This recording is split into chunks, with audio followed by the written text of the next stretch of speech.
தவக்காலம் முதல் வாரம் செவ்வாய்க்கிழமை. நற்செய்தி பகுதி மத்தேயு பிரிவு 6 அருள்வாக்குகள் 7 தொடக்கம் 15 வரை.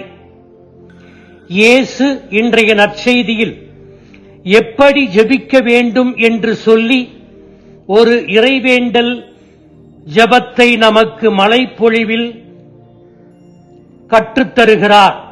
அர்த்தமற்ற வெற்று வார்த்தைகளை மீண்டும் மீண்டும் பயன்படுத்தி செய்வது இறைவேண்டல் அல்ல, மாறாக அன்பின் வழியாக தனது மனதையும் இதயத்தையும் கடவுளை நோக்கி திருப்புவதுதான் ஜெபம் என்பதை மொழிகிறார்.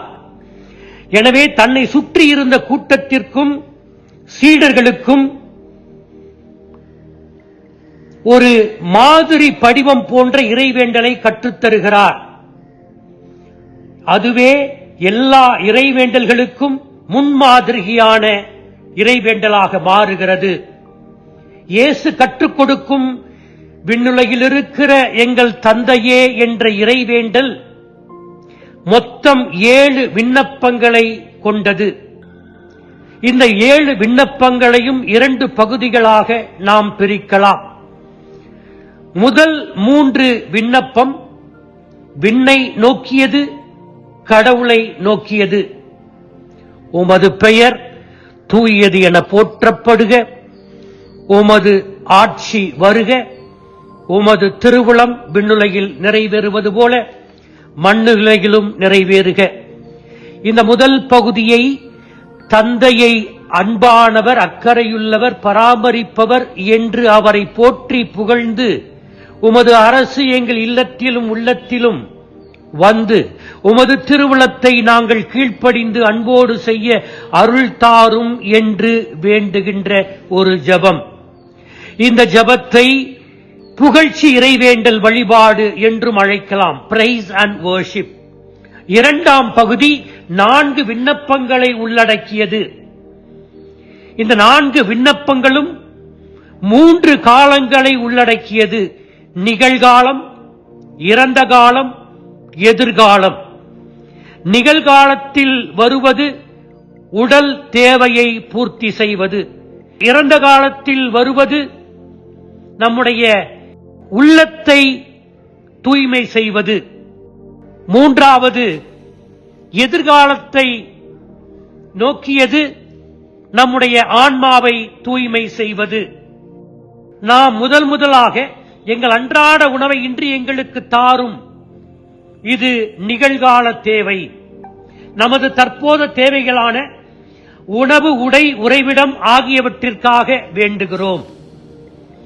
இரண்டாவது தேவை கடந்த காலத்தை பற்றியது.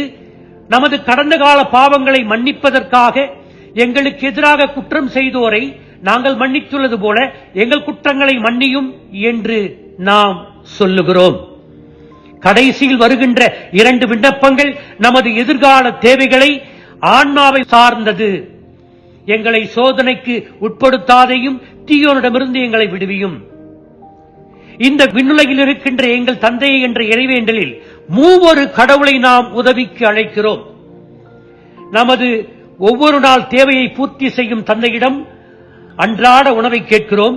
நமது பாவங்களுக்காக மரித்த மீட்பர் இயேசுவிடம் நமது பாவங்களை மன்னிக்க அவரை அழைக்கிறோம். சோதனையிலிருந்து விடுபட, தீமையிலிருந்து நம்மை பாதுகாக்க, நமக்கு வழிகாட்டும், ஒளியூட்டும், ஆறுதல் அளிக்கும், நல் ஆலோசனை வழங்கும் தூய ஆவியாரை வேண்டுகிறோம். எனவே இது 3 கடவுளை நோக்கிய ஒரு ஜெபம். மத்தேயு என்ற இறைவேண்டலில் மன்னிக்கும் பண்பை சிறப்பாக வலியுறுத்துகிறார்.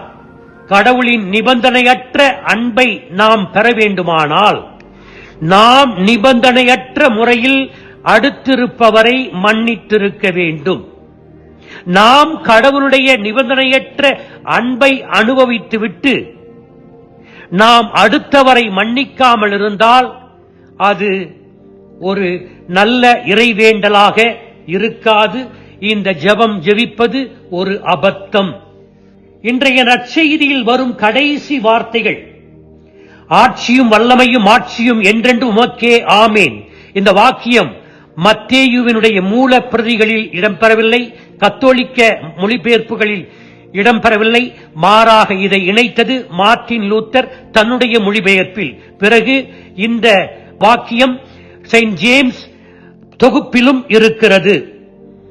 இந்த இறைவேண்டல் மூவொரு கடவுளுக்கு நாம் திருப்பலியில் வேண்டிய பிற்பாடு, இவர் வழியாக இவரோடு இவரில் என்ற ஜபத்தை சொல்ல பிற்பாடு அடுத்து வருகின்ற ஜபம், ஆண்டவரே தீமை அனைத்திலிருந்தும் எங்களை விடுவித்து, அந்த ஜபத்திற்கு மக்கள் ஆரவாரமாக பதில் சொல்வதுதான் இந்த ஜபம். ஆட்சியும் வல்லமையும் ஆட்சியும் என்றென்றும் உமதே என்று புகழ்ச்சி கீதம் பாடுகிறோம். பிறகு கடைசியாக ஆமேன் என்று சொல்லுவது, விண்ணுலகில் இருக்கின்ற எங்கள் தந்தையே, இறைவேண்டலில் உள்ள அனைத்தும் உண்மை என்று அங்கீகரிக்கிறோம். எனவே மூவொரு கடவுளுடைய இந்த ஜபத்தை, மூவொரு காலத்தையும் உள்ளடக்கிய இந்த ஜபத்தை, நம் உடலை, உள்ளத்தை, ஆன்மாவை சார்ந்த இந்த ஜபத்தை முறையோடு சொல்ல, நாம் அதனை கடைபிடிக்க இறைவனுடைய அருளை நாடுவோம். இந்த ஜபம் கிறிஸ்தவனுக்கு ஒரு சவால் நிறைந்த ஜபம் என்பதை உணர்வோம். சவாலை ஏற்போம். இயேசுவை போல வாழ்ந்து காட்டுவோம். ஆமேன்.